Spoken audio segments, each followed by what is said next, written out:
ஆம், India discussion. India பொறுத்த வரைக்கும் நிர்வாகவியல் அப்படின்னு பார்த்தீங்கன்னா, சேவாதார் நிலை தான் நிர்வாகவியல்.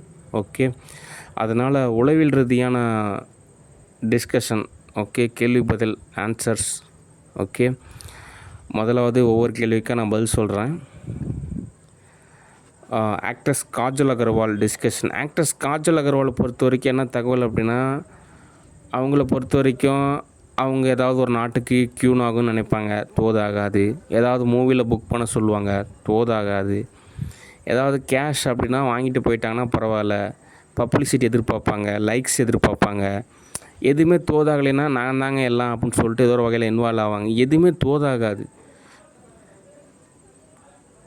ரியாலிட்டியான கன்வெர்ட்டான ஒரு லைஃப் ஸ்டைலுக்கு அவங்க நிறையா விதமான லக்ஸுரி லைஃப் ஸ்டைல் எதிர்பார்ப்பாங்க. அப்படின்றப்போ அவங்க ஆல்ரெடி கல்யாணம் பண்ண ஹஸ்பண்டே நல்ல ஒரு தொழிலதிபர் தான் சொல்கிறாங்க. அவங்க ஹனிமூன்லாம் பயங்கரமாக செலவு பண்ணதாக சொல்கிறாங்க. அப்படின்றப்போ அவங்க ஃபேமிலியை அவங்களே நிர்வகிச்சுட்டு அப்படியே தோது பார்த்துக்கலாம். ஓகே. அதனால் ஏதோ ஒரு ஹவுஸ் ஒய்ஃபாக சமைக்கிறாங்களா, ஏதோ வீட்டில் இருக்காங்களா அப்படின்னா ஓகே. இவங்க ஆல்ரெடி திரும்ப இதை எரர் ஏற்படுத்தினாங்க அப்படின்னா அது எரராக தான் மாறும். அதனால் தோதாகாது. ஓகே. அதனால் க்யூன் ஜாப்லாம் கேன்சலு, ஸ்டூடியோவெல்லாம் நாட் அலோடு. ஓகே. வேணால் அப்பப்போ வேணால் கேஷ் வேணால் தரேன், அவ்வளோதான். சரி, அடுத்த தகவல். ராஷ்மிகா அண்டு விஜய் தேவகொண்டாரா டிஸ்கஷன். அவங்க திருமணம் அப்படின்றது நமக்கு அனாவசியம். ஓகே. அடுத்து ஆக்டர்ஸ் பொறுத்த வரைக்கும் அவங்க எதாவது மூவியில் நடிக்கணும், காசு சம்பாதிக்கணும் அப்படின்னு நினைப்பாங்க. சரி, ஓகே. பாஸ்டின் பாஸ்ட்டு. ஆக்டர் மாதவன் ஒரு 2-3 எரராக இருக்குது. என்னென்னு ஒரு கண்டுபிடிங்க. ஏதோ சம்திங் எரர். ஓகே. அடுத்து ராஷ்மிகா அவங்கள பொறுத்த வரைக்கும் என்ன தகவல் அப்படின்னா, நீங்கள் ஆல்ரெடி கல்யாணம் பண்ணிட்டீங்க, நீங்கள் பேசாமல் விஜய் தேவகொண்டார் கூட சேர்ந்து வாழுங்க. ஓகே. தோதாகாது. ஓகே. பேசாமல் அவர் கூடயே நீங்கள் தோது பார்த்துக்குங்க. ஓகே. திரும்ப உங்களை மூவியில் புக் பண்ணி திரும்ப ஏதாவது எரர் ஏற்படுற மாதிரி சூழ்நிலை அமைஞ்சது அப்படின்னா சேதாரம் தான். அதனால் தோதாகாது. ஓகே. அதனால் எப்படி பார்த்தாலும் ஒரு 10 வருஷம் உங்களுக்கு லீவு தான். அதுக்கப்புறம் வேணால் என்ன ஏதுன்னு தகவல் சொல்கிறேன். விஜய் தேவகொண்டாரை பொறுத்த வரைக்கும் ஸ்டூடியோவில் அதே தகவல் தான். 10 வருஷத்துக்கு ஸ்டூடியோ நாட் அலோடு. ஆனால் நீங்கள் நிறைய டைரக்டர்ஸ்லாம் இருக்காங்க, வேணால் நீங்கள் அங்கே ட்ரை பண்ணலாம். ஆனால் சேவாதார் நிலையை பொறுத்த வரைக்கும் பகச்சிக்கிறது, இந்த ஆவிக்குறை நிலையில் இருக்கிறவங்களாம் பகச்சிக்கிறதுன்றது சரி வராது. அதனால் உங்களுக்கு உண்டான ரூல்ஸ் அண்ட் ரெகுலேஷன் என்ன அப்படின்னா, 10 வருஷம் வந்து ஸ்டூடியோவில் நாட் அலோடு. அதுக்கப்புறம் வேணால் என்ன ஏதுன்னு தகவல் சொல்கிறேன். ஓகே. அதனால் தள்ளி நில்லுங்க. ஓகே. சரி, அடுத்த தகவல். இந்த கவிக்கோ அப்துல் ரகுமான் அப்படின்னு சொல்லிட்டு ஒரு எழுத்தாளர் இருந்தார். அவரோட புக்ஸ்லாம் நான் படிச்சிருக்கேன்.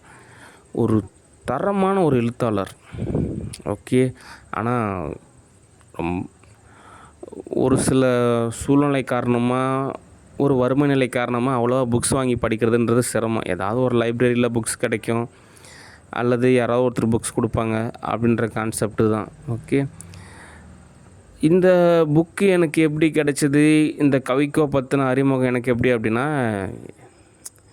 எங்கள் சொந்தத்திலே சில எரர்லாம் இருக்குது. அதில் ஒரு எரர் தான் ஒரு நிகழ்வில் மெனசி. அங்கே எங்கள் மாமா பசங்க 2 பேர் இருக்கானுங்க. எங்கள் அத்தை நல்ல கேரக்டர் ஜீவா, என்னை மணின்னு தான் கூப்பிடுவாங்க. ஆனால் அவங்க டைவர்ஸ் செஞ்சுருக்கலாம். அந்த எங்கள் மாமாவெல்லாம் சரியான கேரக்டர் கிடையாது, எல்லாம் நெகட்டிவ் கேரக்டர். ஆவிகள் உலகத்துக்கு தான் அனுப்பணும். ஓகே. ஆனால் அவங்க பசங்க 2 பேரும் ஓரளவு பரவாயில்ல, டெய்லியுமே ஃபாலோ பண்ணுறாங்க. ஆனால் கொஞ்சம் பாசம் அதிகம். ஓகே. தமிழ் தான் பேசுவாங்க, தெலுங்குலாம் பேச மாட்டாங்க. ஆனால் எங்கள் அத்தைக்கும் என் மேலே ரொம்ப பாசம் அதிகம். ஆனால் பாவம், நம்மகிட்ட காசு இருந்தால் போய் தான் பேசலாம், பழகலாம். அவங்க தான் எனக்கு அந்த புக்கு நான் கேட்டேன், அவங்க கொடுத்தாங்க. ஓகே. சரி, கவிக்கோ அப்துல் ரகுமான் ஒரு நல்ல கவிஞர். அவரோட புக்ஸ் எல்லாம் பார்த்திங்கன்னா இந்த வைரமுத்து, இந்த வாலி, அவங்க மாதிரியான ஒரு தமிழ் புலமை உள்ள நபருங்க. ஓகே. அதனால் அவங்கள மட்டுப்படுத்தாதீங்க. ஓகே. வேணால் நான் ஒரு தகவல் சொல்கிறேன். இந்த கவிக்கோ அப்துல் ரகுமானை திரும்ப கொண்டு வரலாம். எங்கள் ஊர்லேயே ரம்யான்னு ஒரு கேரக்டர் இருக்காங்க, ரொம்ப ஒரு அருமையான ஒரு கேரக்டரு. ஆல்ரெடி நான் சொல்லியிருக்கேன். பேசாமல் கவிக்கோ அப்துல் ரகுமான் இன் ரம்யா. ஓகே, ஏன்னா நல்ல ஆத்மாக்களுக்கு எல்லாமே ஒரு பாராட்டு, ஒரு வரவேற்பு இருக்கும். ஓகே, சரி, அடுத்த தகவல். மாயன் டிஸ்கஷன். மாயனை பொறுத்த வரைக்கும் ஒரு ஆத்ம நிலையில் ஆளுமையான ஒரு நபராக இருக்கிறாரு. அதனால் யூனிவர்சல் லெவலில் ஒரு நியதி இருக்குது. என்னால் ஒரு பொண்ணை பொறுத்த வரைக்கும் கம்பெனி எழுதி கொடுக்குறதுன்றதோ, ஒரு நிலத்தை எழுதி கொடுக்குறதுன்றதோ, ஒரு நாட்டோட க்யூனாக நிரந்தரமான பணி அப்படின்றதோ தோதாகாது. ஆனால் நான் வந்துட்டு நகை கொடுக்கலாம், கேஷ் கொடுக்கலாம். ஓகே, அந்த வகையில் மாயனுக்காக எங்கள் சொந்தத்தில் ஒரு பொண்ணு இருக்குது சாந்தின்ட்டு, வேணால் நான் 100 பவுனு தங்க நகையே கொடுக்குறேன். ஓகே, வேணால் காசும் கொடுக்குறேன். இப்போதைக்கு அவ்வளோதான் தகவல். ஓகே, அவங்க என் கூடவே ஸ்டே பண்ணிட்டோம். ஓகே, ஏன்னா மாயனுக்காக நம்ம செய்ய வேண்டிய ஒரு பணி. ஓகே, 100 பவுனு நான் நகை கொடுத்துட்றேன், தங்க நகையே நான் கொடுத்துட்றேன். அது இல்லாமல் கேஷும் கொடுத்துட்றேன். ஓகே, அந்த கேஷு அந்த நகையை வச்சு நீங்கள் ஏதாவது தோது பார்த்துக்கலாம். ஓகே, ஆனால் சட்ட ரீதியாக என்னால் ஒரு கம்பெனியோ அல்லது ஒரு நிலத்தையோ அல்லது அரசாங்கம் சம்மந்தமான ஒரு விஷயத்தையோ உங்களுக்கு தோது செஞ்சு கொடுக்குறதுன்றது எனக்கு தோது ஆகாது. ஓகே, ஆனால் நகை கொடுக்கலாம், அவங்க அனுமதி கொடுத்துருக்காங்க. கேஷும் கொடுக்கலாம், அனுமதி கொடுத்துருக்காங்க. ஓகே, ஆனாலும் செலக்டட் பர்சன் மட்டும்தான் பர்மிஷன் இருக்கு. ஏன் அப்படின்னா சில பேர் பற்று காரணமாக நகை கிடச்சிருச்சு, காசு கிடச்சிருச்சு, இதுக்கப்புறம் இவர் எதுக்கு அப்படின்னு நினைப்பாங்க. அப்படிப்பட்ட நபருக்கெலாம் யூனிவர்சல் லெவலில் பர்மிஷன் தரமாட்டாங்க. அதனால் சரியான நபருக்கு மட்டும்தான் பர்மிஷன். அந்த வகையில் எங்கள் அத்தை பொண்ணு சாந்தி செலக்டட். ஓகே, மாயன் சார்பா செலக்டட். அடுத்து மாயன் லவ் பண்ண ஒரு கேரக்டரு, அவங்க பேர் சரண்யா, 12th ஸ்டாண்டர்டு. அவங்க மேரேஜ் பண்ணிட்டு போயிட்டாங்க. அவன் என் ஃப்ரெண்டு தான், அவன் மேரேஜ் பண்ணிட்டு போயிட்டாங்க. இருந்தாலும் மாயனுக்காக ஒரு சில நகை மற்றும் கேஷ் வழங்கப்படுகிறது. ஓகே, நான் ஸ்டூடியோவில் சம்பாதிச்ச கேஷில் தான் நான் உங்களுக்கு கொடுக்குறேன். ஓகே, மாயனுக்காக நான் நிறையா வேலை செய்யலான் இருக்கேன். அவனும் அந்தளவுக்கு நெகட்டிவான பர்சன் கிடையாது, ஆனால் சரியாக தோதாகலை. அதனால் அவனை தோது பார்க்குறப்போ நமக்கு நிறையா விஷயம் நன்மையான கிடைக்கும். ஓகே, அடுத்து அப்பப்போ இந்த காட் முருகனுடைய சாங்கு கேட்கலாம், அதில் தவறு எதுவும் கிடையாது. ஓகே, அப்போ தான் நமக்கு நிறையா நன்மை கிடைக்கும். ஓகே, சரி, அடுத்த தகவல். சோப்பனாங்கி டிஸ்கஷன். சோப்பனாங்கியை பொறுத்த வரைக்கும் என்ன ஸ்டேட்டஸ் அப்படின்னா, சோப்பனாங்கியோட பாதையானது நரக பாதை. என்னையே கூட ஒரு கட்டத்தில் நான் உங்களை கூட்டிகிட்டு போகிறேன்னு சொல்லிட்டு நரகத்துக்கு தான் கூட்டிகிட்டு போச்சு.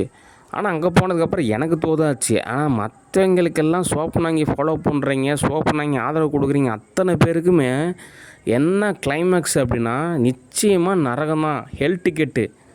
ஓகே, நான் இப்போ ஒரு கொஞ்சம் வருஷத்துக்கு அப்புறம் அல்லது ஒரு சில மாதத்துக்கு அப்புறம் நான் ஒரு கோஸ்ட் ரைடர் மூவியில் ஒரு மூவி ஹெல் டிக்கெட். ஓகே, அதுதான் உங்களுக்கு கிடைக்கும். இப்போ சோப்பனாங்கி நரகத்துக்கு கூட்டிகிட்டு போய் நான் இங்கே வந்து பார்த்திங்கன்னா தண்டனை அனுபவிச்சிட்டு இருந்தேன், பாருங்கள் நானும் தான் தண்டனை அனுபவிக்கிறேன், வாங்க நீங்களும் தண்டனை அனுபவிங்கன்னு சொல்லிட்டு தான் கூட்டிகிட்டு போவோம். இது எப்படின்னா மருதமலை படத்தில் வடிவேல் காமெடி மாதிரி தான். இந்த ட்ரெயின் என் மேலே ஏறுறப்போ நான் எப்படி இருந்துச்சு தெரியுமா, ஏய் நான் போன ட்ரெயின் வருது அப்படின்னு ஒரு கேரக்டர் இருக்குமா, அதே தான் சோப்பனாங்கி கேரக்டர். ஓகே, அது சரிப்படுத்த முடியுமா டாக்டர் அப்படின்னு ஒருத்தர் கேட்டிருக்காங்க. சோப்பனாங்கியை பொறுத்த வரைக்கும் நீங்கள் பப்ளிசிட்டி, லைக்ஸு அப்படின்றலாம் தோதாகாது. அது ஒரு ஆக்ட்ரஸாக இருக்கிறனால நிறையா ரிச் லைஃப் ஸ்டைல் தான் எதிர்பார்ப்பாங்க. அதனால் ஒரு பெரிய மெத்த வீடு, காரு, ஊருப்பட்ட கேஷு அப்படின்னா ஏதோ ஒரு 3 வேளை சோறு போட்டுக்கிட்டு மெல்ல மெல்ல அதுக்கு ஒரு ஆன்மீக பயிற்சி சொல்லி கொடுத்துக்கிட்டு அதை ஓரளவு குணப்படுத்தலாம். ஓகே, மற்றபடி சோப்பனாங்கியோட கேரக்டர் அவ்வளோதான்.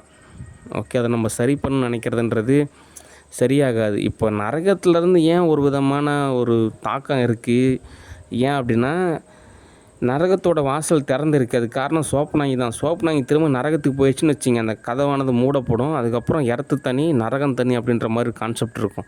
அப்போ தான் இந்த மாதிரி ஏதோ ஒரு விதத்தில் அந்த ஈவினிங் டைம் ஒருத்தர் பட்டர்ஃப்ளை அட்டாக் பண்ணிக்கிட்டு கார்பன் டை ஆக்சைடு சுவாசிச்சுக்கிட்டு ஏதோ ஒரு வகையில் எரர் ஆகுது, இல்லை ஏதோ ஒரு நரகத்தை உணர்றீங்களா, அது காரணமே சோப்பனாங்கி தான். ஏன்னா அது தப்பிச்சு வந்துருச்சு, அது திரும்ப போகணும். அது எப்படிங்க விடுவாங்க? ஒரு நாட்டில் அக்யூஸ்டாக இருக்கிறாங்க, இன்னொரு நாட்டில் வந்துடுறாங்க, அந்த நாட்டுக்காரங்க சும்மா விடுவாங்களா? எங்களோட அக்யூஸ்டு உங்கள் நாட்டில் தான் இருக்காங்க, திரும்ப எங்ககிட்டே ஒப்படைங்க அப்படின்னு நாட்டிலே கேட்குறாங்களா? அதே மாதிரி தான் அந்த உலகத்துலையும் கேட்குறாங்க, எங்களோட அக்யூஸ்டு எப்படிங்க நீங்கள் வச்சுருக்கலாம், திரும்ப எங்கள் உலகத்துக்கு அனுப்புங்க அப்படின்னு அவங்க கேட்குறாங்க. இந்த சோப்பனாங்கி அவங்களோட நிலைக்கு போயிடுச்சு அப்படின்னா சால்வ் ஆயிரும். ஓகே. அது வரைக்கும் இதுதான் ஸ்டேட்டஸு. ஆனால் இது சரிப்படுத்தலாம். அதுக்கு கொஞ்சம் இடைவெளி தேவை. ஓகே. அது காசு செலவு பண்ண மாட்டேங்குது, ஓசுலேயே மங்களமாடலாம்னு நினைக்கிது. அப்படின்றப்போ ஒரு கேரக்டர் அந்தோணி தட்டில் ஓசுலேயே மங்களமாடி கூட்டிகிட்டு போனா அப்படி அப்பயும் மேட்ச் ஆக மாட்டேங்குது. மூவிஸ்லாம் புக் பண்ணுங்க, நான் நடிக்கிறேங்க அப்படிங்குது. ஆனால் அட்லீஸ்ட் ஒரு 10,000 அட்லீஸ்ட் ஒரு 10,00,000 ஏற்பாடு பண்ணி கொடுத்துச்சு அப்படின்னா அதுக்கப்புறம் ஏதோ ஒன்று தோது பார்க்கலாம். அல்லது ஒரு நேரில் வந்து சரி ஒரு சமாதானமாக வசதி அப்படி இப்படின்னாலும் பரவாயில்லைங்க, அட்ஜஸ்ட் பண்ணிக்கிறேங்க அப்படின்ற மாதிரி இருந்தாலும் பரவாயில்ல. அல்லது நம்மக்கிட்ட ஒரு கேஷ் கிடச்சிச்சு, கேஷ் கிடைக்கிற வரைக்கும் பொறுமையாக காத்திருந்துச்சுன்னா கூட பரவாயில்ல. நமக்கு இப்போ கணக்கில் சம்பாதிக்கிறோம் அப்படின்னா சரி ஓகே. வசதி இல்லாத போது தான் நம்ம சொல்லிகிட்டு இருந்தோம். இப்போ பாருங்கள், நல்லா வசதியான ஒரு வீடு இருக்குது, கார் இருக்குது, ஒரு கெஸ்ட் ரூம் இருக்குது, ஓகே எல்லாமே இருக்குது. அப்போ நீங்கள் சோப்புனாங்க நீங்கள் வாங்கலாம், வரலாம், நீங்கள் ஸ்டே பண்ணிக்கங்க, இங்கே சாப்பிட்டுக்குங்க, உங்களுக்கான ட்ரெஸ்ஸஸ்லாம் அங்கே இருக்குது, நாளைக்கு உங்களுக்கு ஷூட்டிங் இருக்குங்க, இது தாங்க உங்களுக்கான கான்செப்ட் அப்படின்ற மாதிரி சொல்லலாம். ஆனால் அது வரைக்கும் சோப்புனாங்க நமக்கு தோது செஞ்சு கொடுக்கணும். இந்த சோப்புனாங்கில் நமக்கு நிறைய நஷ்டம் ஏற்பட்டுருச்சு. ஓகே. அதனால் தோதாகலை. அதனால் இதுதான் சோப்புனாங்கியோட ஸ்டேட்டஸு. ஓகே. அதனால் சோப்புனாங்கி பொறுத்த வரைக்கும் ஒரு கடைசியான ஒரு தகவல் என்ன அப்படின்னா, சோப்புனாங்கிய அதோட உலகத்துக்கு அனுப்ப மாட்டேங்கிறாங்க. அப்படின்றப்போ வெயிட் பண்ண வைக்க வேண்டியது தான். வெயிட் பண்ணுங்கள், நாங்கள் கொஞ்சம் ஓரளவு பணக்காரன் ஆனதுக்கப்புறம் உங்களுக்கு கூப்பிட்டுக்குறோம், அது வரைக்கும் கொஞ்சம் காத்திருங்கன்னு சொல்லி ஒரு தகவல் சொல்கிறது தான் சரியான ஒரு தீர்வு. ஓகே. சரி, அடுத்த தகவல்.